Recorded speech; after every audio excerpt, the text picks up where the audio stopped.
Você já chegou a trabalhar em algum caso realmente de repercussão nacional, cara? Já que a gente vê na TV, no Fantástico, trabalhei em na alguns Globo. casos de repercussão nacional, alguns casos para contar aqui. Acredito que o mais famoso tenha sido o caso Flor de Lis. Que foi um caso macabro, né? Um caso sinistro. Né? E foi um caso bem interessante, que eu gosto de falar dele, porque é um caso bem legal para você ver a atuação, as diferentes atuações da perícia criminal. Eu não atuei no local de crime, de fato, do dia, né? Que foi a perícia feita no dia do fato. Foi um outro perito.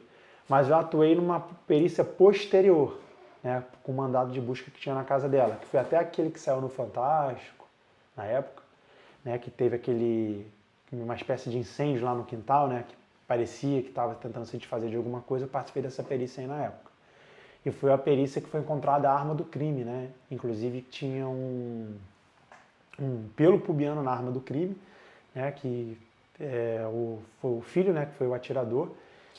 Só para quem tá por fora, acho que muita gente sabe. Resumidamente, como é que foi esse crime? O que foi? Só o pessoal entender esse caso da Flor de Lis, foi um caso que aconteceu em 2019, que basicamente o pastor Anderson, que foi a vítima, foi morto na casa dele supostamente por um latrocínio. Assaltante, supostamente por assaltante. E aí, com o desenrolar dos fatos, percebeu-se que, na verdade, foi um crime que veio dentro da própria casa, né? A ex-deputada Flor de Lis foi julgada, né, pelo caso, foi condenada como uma das gestoras, digamos assim, do caso, né? E eu participei da perícia na época, algumas semanas depois do fato, na casa dela, para procurar provas a mais, né? Possíveis vestígios, né? E foi onde a gente encontrou a arma do crime, que tinha um pelo pubiano nessa arma do crime, que o atirador, que foi um dos filhos... Pelo pubiano, o famoso pentelho. Famoso pentelho.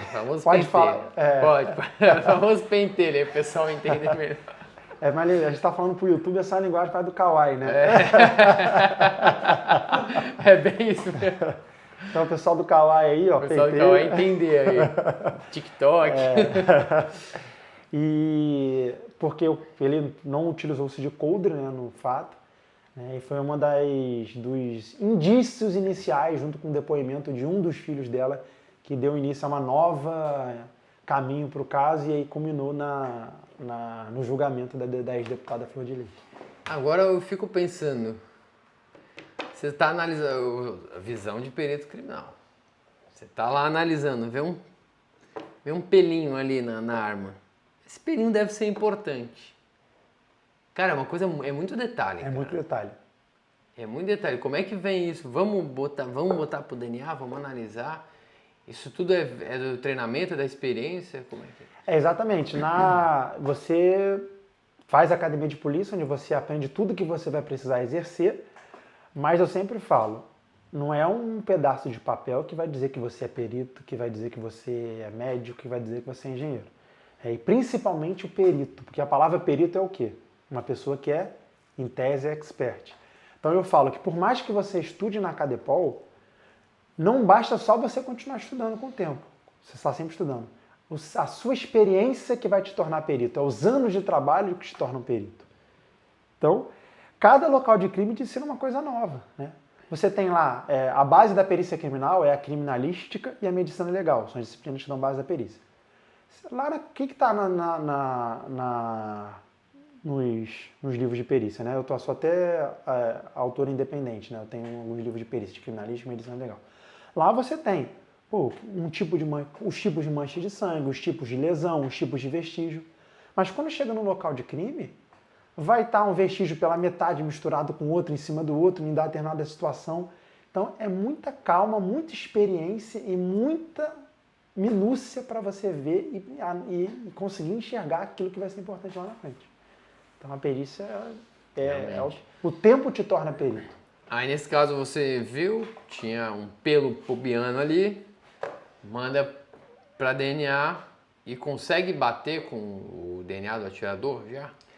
Já consegue, ou vocês tiveram que recolher o DNA dele depois? Então, na verdade, no Brasil, a gente tem um banco de DNA que está muito no início.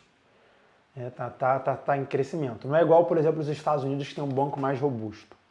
O banco que a gente tem robusto de identificação no Brasil hoje em dia é a impressão digital. Então, galera aí que está em casa, quando você vai lá com 15, 16 anos ou menos, tirar sua carteira de identidade e você está achando que está tirando onda, você está criando uma prova contra você lá na frente, se você cometer um crime. Porque a polícia faz o quê? Pega esse sistema, no caso aqui do Rio de Janeiro tem uma parceria com o Detran, você acessa esse sistema de identificação e consegue identificar. Então, a impressão digital no local de crime, você consegue identificar exatamente a pessoa através de um banco de dados. O DNA, não. O DNA você precisa, quer dizer, pouco, né? Porque o banco de DNA, muito conforme eu falei, ainda está em crescimento. Você precisa de uma amostra suspeita para fazer a comparação. E nesse caso, como era um caso que tinha A investigação já tinha um suspeito? Já tinha um suspeito que surgiu depois que era um dos filhos, né? Que poderia ter feito isso. E aí, como é que pega o DNA do filho para comparar? Ele vai, como é que é? É obrigado a ir ou vocês dão um jeito de pegar? Ninguém dá. Ele vai espontaneamente? Como exatamente. Conforme eu falei, em muitos casos eu não vou acompanhando, não sei como é que dá o andamento. Mas qual que é o que está previsto na legislação? Ninguém é obrigado a fornecer provas contra si mesmo. Sim. Então, a pessoa precisa voluntariamente fornecer essa prova. Lembra se esse cara forneceu voluntariamente ou foi involuntariamente? Não, se forneceu foi com certeza voluntariamente. É porque às vezes, eu não sei se pode, né? O que pode acontecer... Por exemplo, vou te dar um copo d'água aqui para você beber. Isso.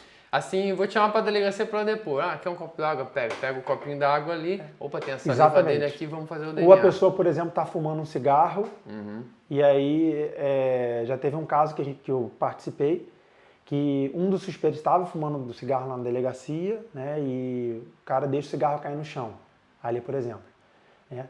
Aí você pode utilizar ali como prova, né, porque você não obrigou o cara a fornecer. Então, é exatamente o que você está falando. Agora, eu não lembro exatamente se no caso específico, se foi, no caso do pastor Anderson, se foi especificamente algo voluntário ou se foi um desses casos.